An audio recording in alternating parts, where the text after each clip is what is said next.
les suites de l'annonce de la nouvelle taxe douanière décidée par Donald Trump. Le président américain maintient la pression. Il vient de signer les décrets imposant les droits de douane sur les importations d'aluminium et d'acier. C'est 25% sans exception ou exemption et c'est tous les pays, a-t-il déclaré depuis la Maison-Blanche, entérinant ainsi la fin des exemptions dont bénéficiaient jusqu'alors le Canada, le Brésil et le Mexique. Un nouveau tarif qui entrera en vigueur le 12 mars. Donald Trump a également annoncé la mise en place d'ici 2 jours de tarifs réciproques afin d'aligner la taxation des produits entrant aux États-Unis avec les taxes des produits américains à l'étranger. Il dit aussi réfléchir à de nouvelles mesures douanières sur les puces, les voitures ainsi que les médicaments. Face à ce bras de fer commercial, l'Union européenne a prévu de répliquer, assurant qu'elle réagira pour protéger les entreprises. Hier après-midi, néanmoins, la Commission de Bruxelles avait précisé qu'elle ne prendrait pas de mesures tant que les annonces de Donald Trump ne seraient pas plus détaillées. On reste aux États-Unis avec le chiffre du jour, 97,4 milliards de dollars. C'est la somme proposée par Elon Musk pour racheter OpenAI. C'est en tout cas ce qu'affirme le Wall Street Journal.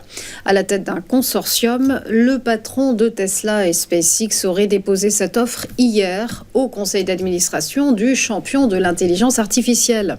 Offre aussitôt repoussée par Sam Altman. Non merci, mais nous rachetons Twitter pour 9,74 milliards de dollars si tu veux, a ironisé le patron d'OpenAI sur X. Ce à quoi l'homme le plus riche au monde a rétorqué « escroc ». En conflit ouvert avec le créateur de ChatGPT, Elon Musk continue donc sa bataille pour en prendre le contrôle. Une offre qui intervient au moment même où Sam Altman essaie de lever de nouveaux fonds et transformer sa start-up en société à but lucratif. Pour rappel, Elon Musk fait partie des cofondateurs d'OpenAI. Il a depuis lancé sa propre start-up d'IA générative baptisée xAI.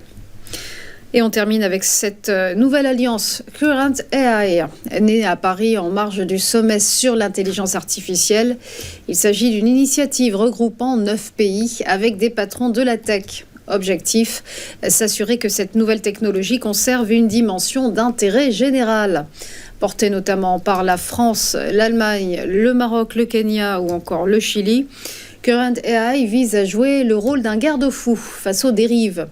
Le projet ambitionne ainsi de faciliter l'accès à des bases de données dans des secteurs stratégiques et rendre l'IA plus transparente et sécurisée. Dotée d'une enveloppe initiale de 400 millions de dollars, l'alliance sera soutenue par l'État français, des fondations, mais aussi 2 géants américains que sont Google et Salesforce. Une nouvelle fondation appuyée également par 11 patrons de la tech, dont Arthur Mensch à la tête de Mistral AI. Place au point bourse, le rappel de la clôture des marchés hier avec un CAC en légère hausse, plus 0,42%, mais suffisante pour repasser la barre des 8000 points, 8006 très précisément.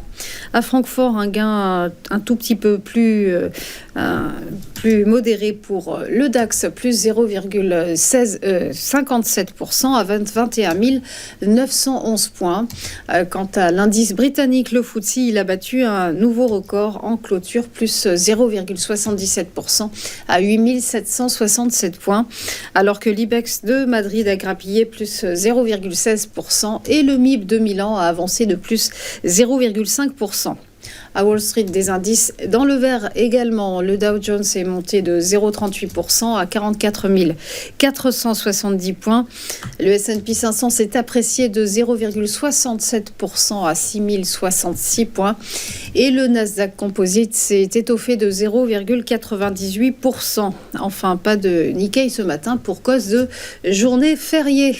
Voilà pour les news. On marque une première pause et on se retrouve juste après pour ChronoCAC. À tout de suite.